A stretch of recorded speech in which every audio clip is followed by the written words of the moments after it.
જો તમને ખભામાં નબળાઈને કારણે દુખાવો હોય તો ખભાને મજબૂત કરવાની કસરતોમાં આ કસરત ચોક્કસ કરવી.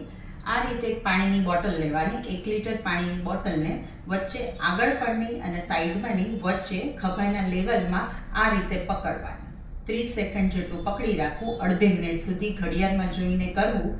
30 સેકન્ડ પકડી અને આ રીતે 30 સેકન્ડ રેસ્ટ લેવાનો છે. ફરીથી 30 સેકન્ડ, એવું 3 વખત કરવાનું.